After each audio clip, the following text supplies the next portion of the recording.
Então a nutrição ela vem mudando muito, né? Então quando eu coloco que antigamente a gente tinha o solo ou substrato como fonte de nutriente, quando eu olho essa relação absorção-solo, é que a gente tratou dos mecanismos de absorção. Uma vez o nutriente absorvido, ele tem que ser o quê? Ele tem que ser transportado. Transportado solo, folha, folha alocado na planta, ou num caule, num ramo, ou na própria raiz, ou num fruto. E quando eu olho as reações químicas que esse nutriente participa, eu tenho a função do nutriente aqui nessa relação, quando a gente olha as funções bioquímicas dos nutrientes. Uma vez que eu entendo onde que ele está, onde que ele foi guardado e como eu acesso e coloco ele de novo a ser transportado, a gente está falando de redistribuição de nutrientes. Então, redistribuição tem alguns elementos que são mais redistribuídos, outros elementos menos redistribuídos. A gente comentou muito do cálcio, do boro, outros bem móveis ou bem que tem uma capacidade de ser redistribuído, como o potássio, como o nitrogênio. Quando eu olho essa relação solo e absorção, a gente está olhando que área, que é a fertilidade. Fertilidade do solo, ela diz o quanto que eu tenho capaz da planta absorver para suportar essas atividades.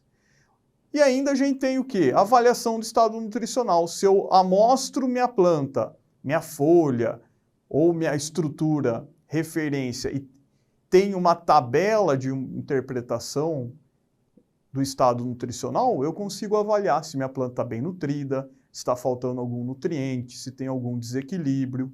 Então, quando a gente olha muito dessa questão do que tem no solo, como absorve, como transporta, onde fica na planta, quais são as principais funções, característica de redistribuição, avaliação do estado nutricional, extração e exportação. Eu quero produzir 60 sacos de soja, 35 sacos de café, 2 toneladas de fruta, ou 100 toneladas de cana. E aí a gente faz aquela pergunta, para eu atingir essa produtividade, quanto de nutriente eu tenho que colocar? E aí a gente olha extração e exportação, se eu vou extrair a planta inteira, se eu vou extrair parte da planta, só o grão, só o fruto. E quando a gente olha dependência de quantidade, quanto tem no solo, a gente está falando o quê? De adubos e adubação. Então as disciplinas de adubo e adubação, ela pergunta 2 coisas. Quanto que você tem que colocar?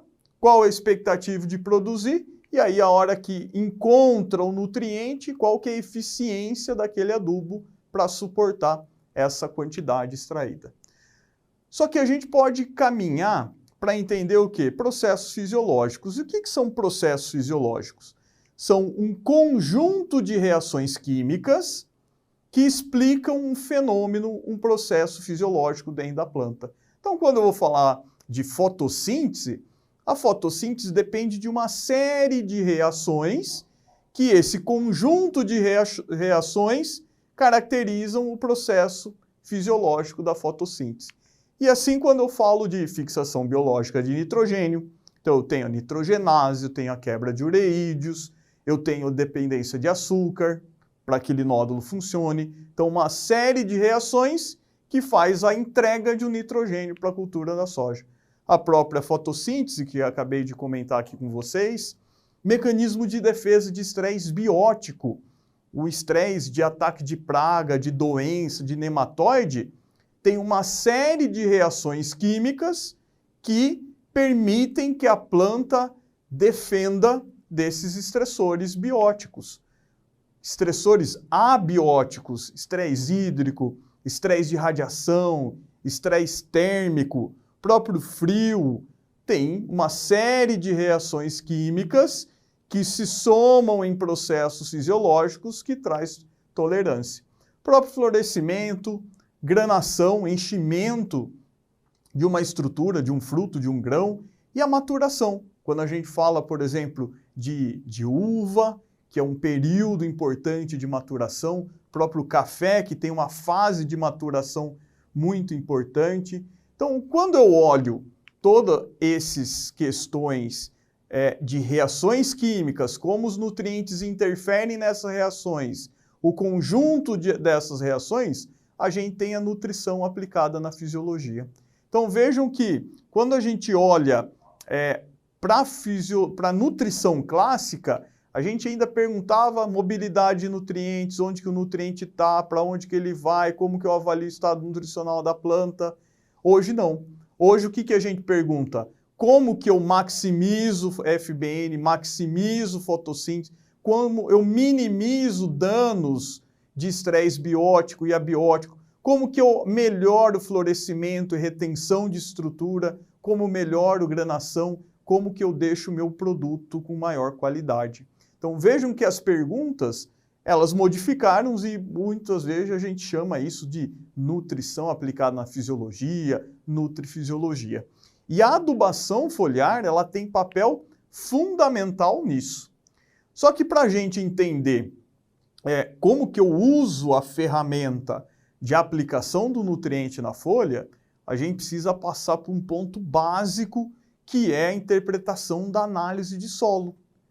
E aí, quando eu olho essa tabela aqui, na verdade esse gráfico, né, essa figura que eu tenho produtividade relativa e tenho a classe de interpretação de análise do solo, e o que é o nível crítico? O nível crítico é o limite superior da classe média.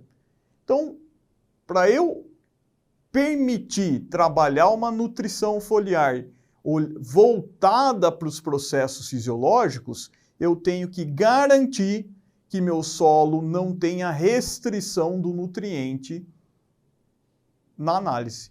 E o que é restrição de nutriente? O teor do nutriente tem que estar acima do nível crítico, porque daí permite que eu trabalhe esse nutriente para manter a fertilidade do solo.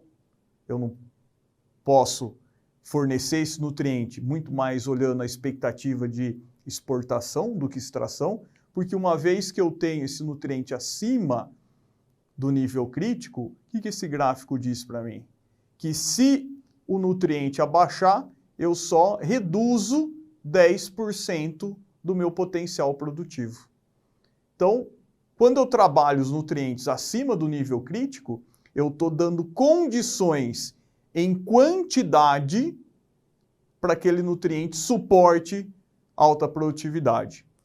Só que só garantir que o nutriente ele está no solo é suficiente? Quer dizer, se eu tenho um monte de análise de solo, 0,20, 20,40 de toda a minha área, fiz mapa de agricultura de precisão, vejo que nenhum talhão meu está deficiente em nutrientes, isso significa que eu não preciso aplicar o nutriente na folha, que tem no solo, que isso é suficiente para que esse nutriente atenda o desenvolvimento da minha planta? É o que a gente vai ver tentando aqui trazer algumas evidências de que, apesar de ter o nutriente no solo, existem vários fatores que podem comprometer a disponibilidade desse nutriente, e aí a ferramenta foliar de entrega do nutriente, ela pode ser utilizada e bem utilizada para minimizar muito desses impactos.